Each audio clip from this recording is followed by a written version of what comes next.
하나님의 말씀은 열왕기상 20장 32절에서 34절 말씀입니다. 열왕기상 32절에서 34절 말씀입니다.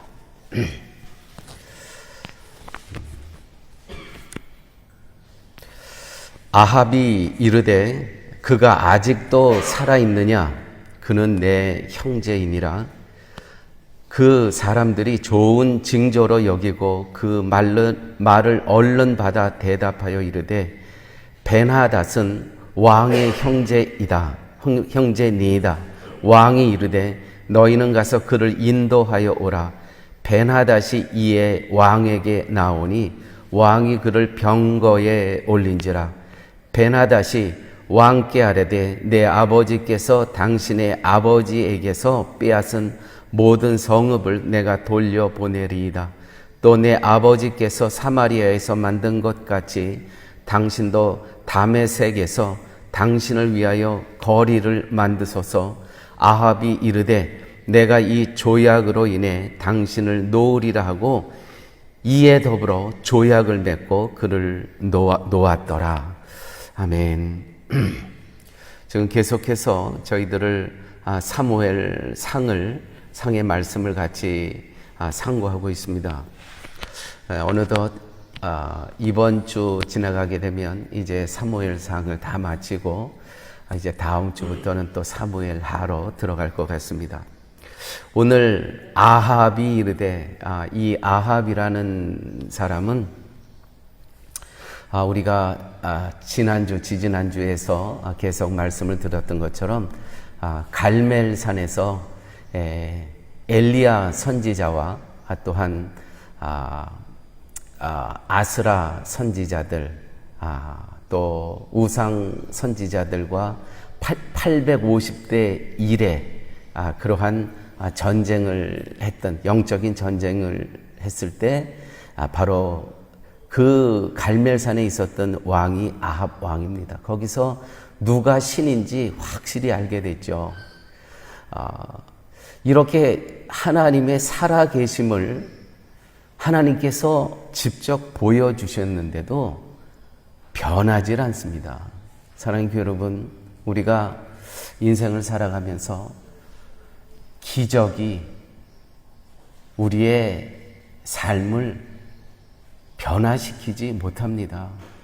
저 사람에게 이런 하나님의 기적이 있었다면 이제 하나님의 살아계심을 믿어야 되지 않겠는가? 이제 교회로 돌아오고 말씀으로 돌아와야 될 때가 되지 않겠는가? 이렇게 생각하게 됩니다. 그런데 사람이 기적으로 변하는 거 아닙니다.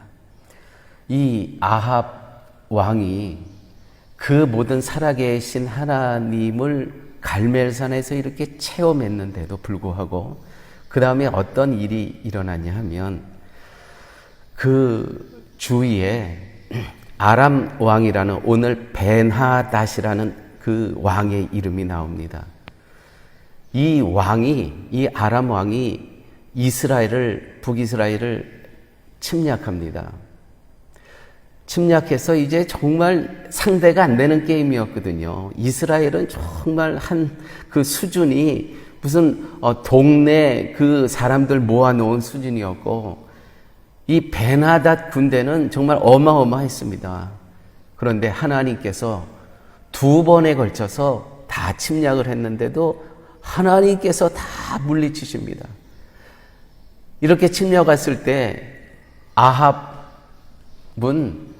이제 우리는 다 졌구나. 그럴 때마다 선지자를 통해서 내가 함께 하니까 걱정하지 말라. 아니 우리 숫자가 요만큼인데 하나님께서 숫자 갖고 싸우는 거 아니다. 내가 함께 한다 하면서 이 2번의 싸움을 다 이기게 하십니다.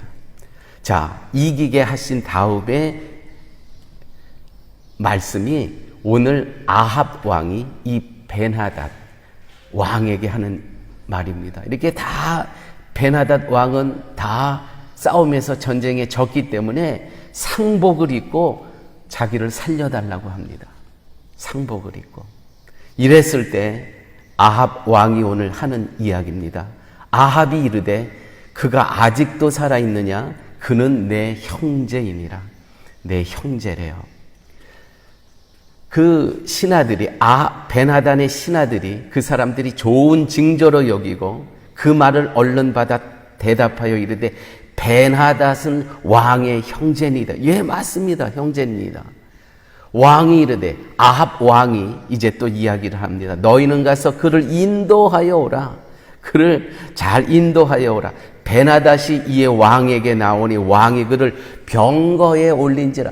왕이 앉아있는 그 아합 왕의 자리에 올립니다. 여러분, 하나님께서는요, 아합 왕이 아무리 하나님을 대적하고 곁길로 갔더라도 이 이전에 하나님의 언약이 있었거든요. 이스라엘을 지키시리라는 하나님의 약속이 있었습니다.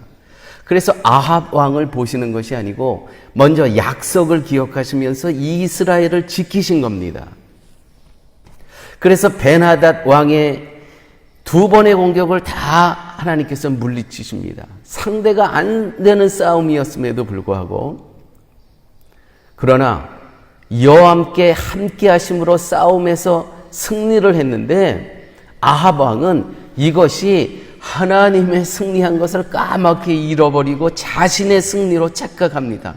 내가 이겼다는 것입니다. 그래서 이 아람 왕 벤하닷에게 하는 이 행동을 보십시오. 승리자로서 관용을 베풀고 있습니다.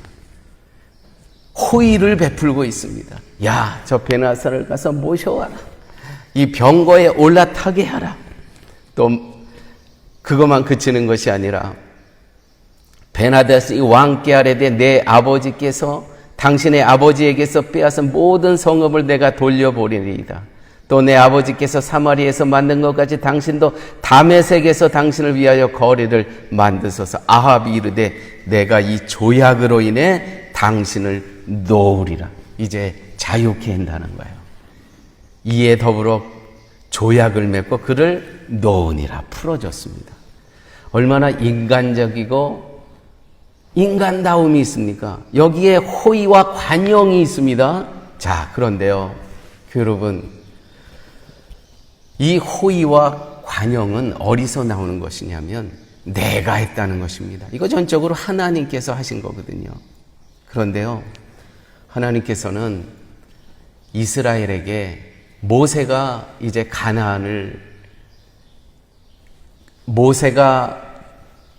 애굽에서 나와서 이제 홍해를 건너지 않습니까? 하나님께서 말씀하세요.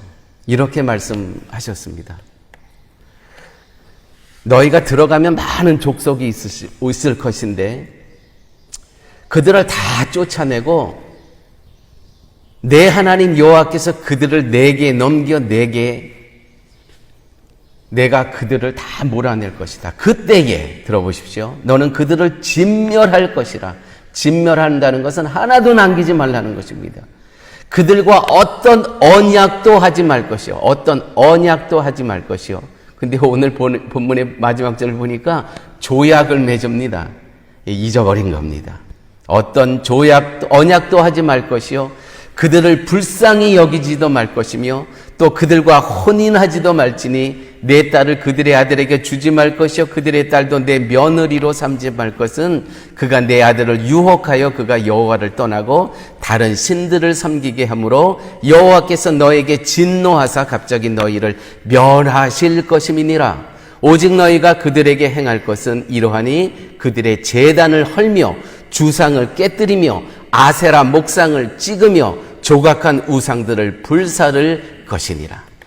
하나님께서는요, 이러한 일이 일어날 것을 알고 미리 진멸법 완전히 몰아내라는 것이었죠.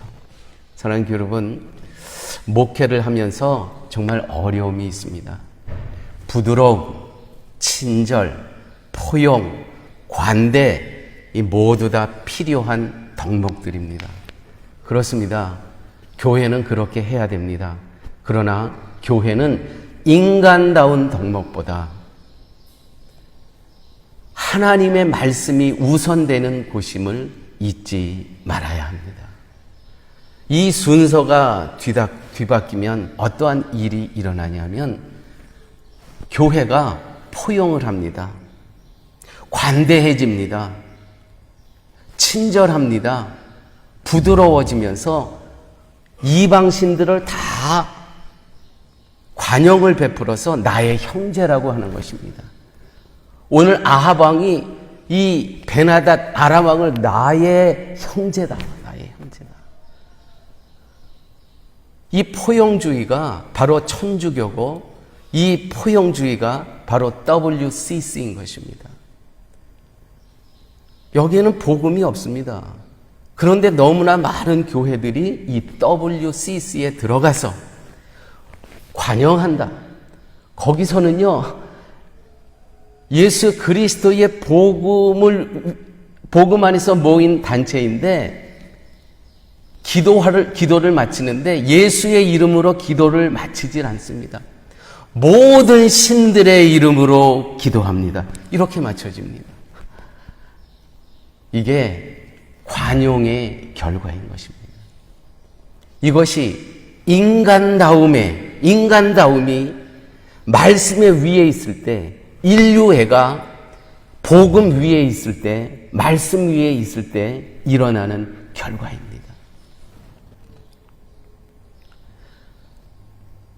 얼마 전에도 미국에서 대통령 선거가 있을 때 4년 전 일입니다.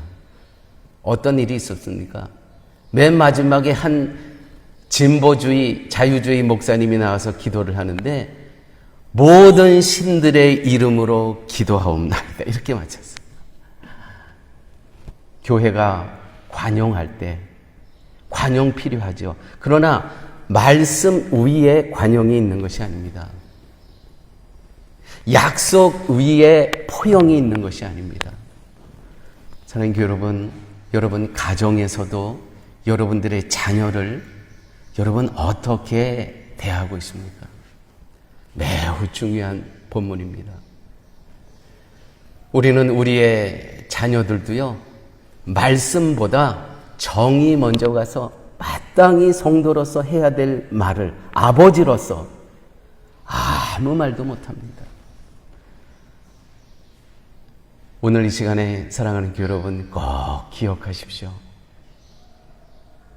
말씀 위에 관대함이 있을 때, 인간다움이 있을 때, 말씀 위에 인간적인 포용이 있을 때 그 가정은 무너지게 되어 있다는 것입니다. 초대 교회만 하더라도요, 이 말씀이 시퍼렇게 살아 있었습니다.